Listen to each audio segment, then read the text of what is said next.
Astuce Milton Erickson, hypnose pour que l'écoute devienne une transe. Dans cette vidéo, je vous propose de découvrir une des astuces les plus puissantes de Milton Erickson, transformer l'écoute ordinaire en un état hypnotique naturel.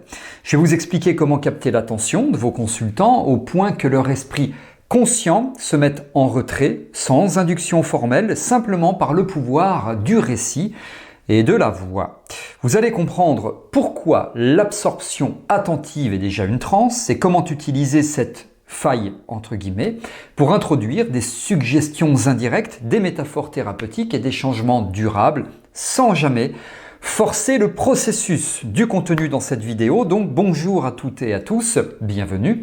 Je suis David Vigneron, formateur en hypnose clinique, EFT, thérapie brève. Je suis par ailleurs infirmier diplômé d'État.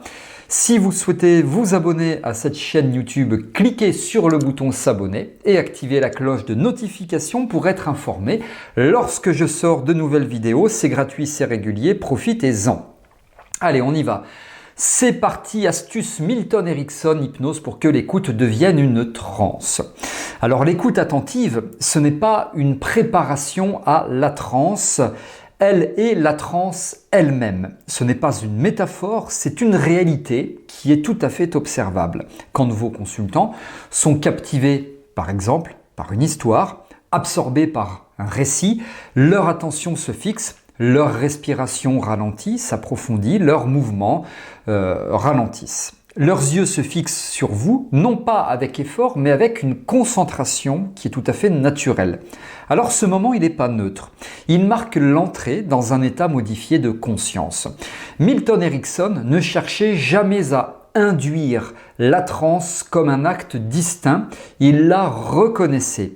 Il savait que l'absorption était déjà un état hypnotique. Il n'attendait pas que ses consultants ferment les yeux ou s'allongent, il observait, il parlait. Et il repérait ces basculements qui sont très précis, qui sont subtils, où l'esprit conscient cède la place à une réceptivité un petit peu plus profonde. Ce n'est pas un processus que vous imposez, c'est un état qu'on détecte, un état que vous respectez, un état que vous accompagnez. Alors, dans un de ces rapports, que vous pouvez trouver facilement, le rapport 38 en l'occurrence, Milton Erickson travaille avec un couple. Il ne prononce aucune formule d'induction. Il raconte simplement une anecdote. Très vite, le couple cesse de bouger, leur respiration s'harmonise, leurs regards sont rivés sur lui. Erickson constate, ils sont déjà un peu enchantés. Il ne crée pas la transe, il reconnaît son installation progressive et naturelle. Cette capacité à voir ce que d'autres ignorent est fondamentale. Vos consultants entrent en transe chaque fois qu'ils sont absorbés par un film, perdus dans un livre, plongés dans leurs pensées, les dernières vacances, les prochaines vacances, la liste de courses, etc. Ce n'est pas un état qui est rare, c'est tout à fait naturel et cet état on l'explore plusieurs fois par jour, on parle de creux ultradiens.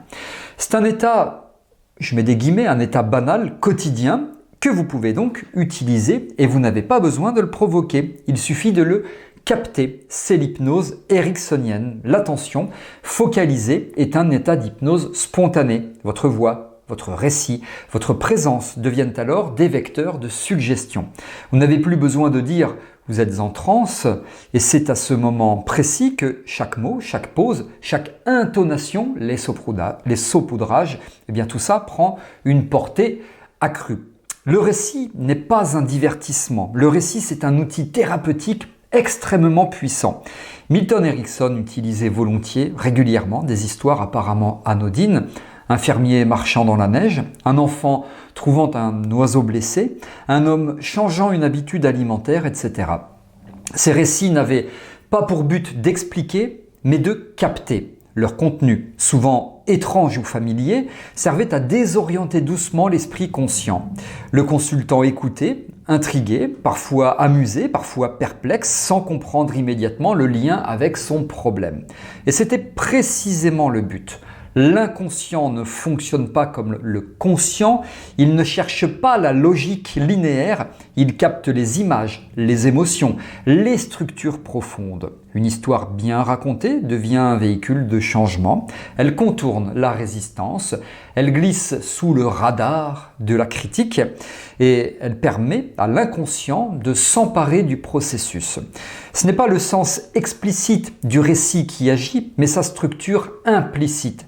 La solution du personnage devient une possibilité pour le consultant. Le moment où l'enfant décide de soigner l'oiseau devient un modèle de prise d'initiative. Le fermier qui apprend à marcher dans la neige devient une métaphore de l'adaptation. Erikson ne donnait jamais de conseils directs, il proposait des récits. Et ces récits contenaient des suggestions indirectes, des reformulations, des ouvertures, etc. Il disait par exemple « Vous savez, j'ai connu quelqu'un qui… » Et c'était déjà tout le travail qui commençait. Le consultant n'était pas contraint de répondre, il était invité à intégrer. Et cette intégration se faisait en silence, en coulisses, en quelque sorte, souvent pendant le sommeil ou le rêve. C'est pas seulement ce que vous dites qui compte, c'est la façon dont vous le dites. La voix d'Erikson était un instrument de précision. Il utilisait le ton, le rythme, les pauses, les silences comme des outils hypnotiques. Dans ce même rapport, il explique à une collègue qu'elle peut apprendre à écouter sa voix comme un son important, indépendamment des mots. Le consultant n'a pas besoin de comprendre chaque phrase. Il suffit qu'il soit capté par le flux sonore. Le rythme régulier de la voix devient un balancier, la voix un outil. Les silences aussi. Les silences deviennent des espaces d'intégration. Les inflexions deviennent des signaux. Ce n'est pas plus un discours rationnel, c'est une musique en quelque sorte qui berce, qui désoriente, qui ouvre.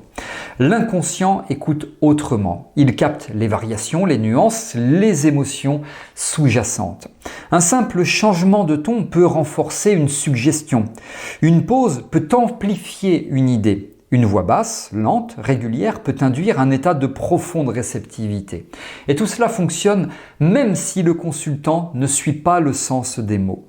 L'essentiel n'est pas la compréhension intellectuelle, c'est l'immersion sensorielle. Quand vos consultants écoutent votre voix sans chercher à tout analyser, ils entrent dans un état de disponibilité et c'est à ce moment que vous pouvez glisser des suggestions évidemment indirectes, des métaphores, des reformulations, etc. Vous ne les imposez pas, vous avez bien compris, vous les installez. Et l'inconscient s'en empare à son propre rythme, dans son ordre, selon ses besoins. Et donc le rôle du thérapeute, votre rôle, n'est pas de contrôler le processus, il est de le reconnaître. Erikson disait ceci, je cite, « Il ne s'agit pas d'induire, mais de reconnaître ». Fin de citation. Cette phrase résume toute son approche. Vous n'avez pas besoin de forcer vos consultants à entrer en transe. Ils y entrent naturellement dès qu'ils sont absorbés. Votre tâche est de repérer ces moments, de ne pas les briser, de les laisser mûrir. Alors, vous ne parlez pas pour créer la transe, vous parlez déjà dans la transe qui est déjà présente. Et c'est là que chaque mot prend une puissance accrue. Dès que vous voyez que votre consultant écoute autrement, plus profondément, plus silencieusement, avec une attention suspendue, la transe est là. Et à cet instant, vous structurez le modèle de référence thérapeutique. Vous suggérez l'apprentissage, le changement, la découverte de soi, la détente, etc. Sans ordre, sans pression, avec légèreté. Vous racontez, vous observez, vous accompagnez et derrière les yeux fixés sur vous, quelque chose de profond, d'intense est déjà en train de changer. L'écoute attentive n'est pas un préliminaire, elle est le cœur du processus. C'est quand vous maîtrisez cet art de capter l'attention, de désorienter subtilement, doucement, de laisser l'inconscient s'emparer du récit. Vous n'avez plus besoin d'hypnotiser, vous avez simplement besoin de parler et de savoir que le changement est déjà en marche. Voilà tout ce que je souhaitais vous dire ici. Sachez que vous pouvez vous abonner à mon canal Telegram, c'est tout à fait gratuit. Une fois par mois, je vous diffuse du contenu, des bonus, des mini-formations, des scripts, etc. qui sont exclusivement produits pour ce groupe. Pour vous inscrire, c'est sous cette vidéo dans la description, profitez-en. Vidéo que j'espère vous avez aimé. Si c'est le cas, vous pouvez liker en cliquant sur le pouce bleu. Et pour terminer, si vous avez des questions, remarques, commentaires, suggestions ou autres, ça se passe l'espace sous cette vidéo, je réponds à vos questions sans intermédiaire. Je vous retrouve dans de prochaines vidéos avec grand plaisir, alors à très bientôt.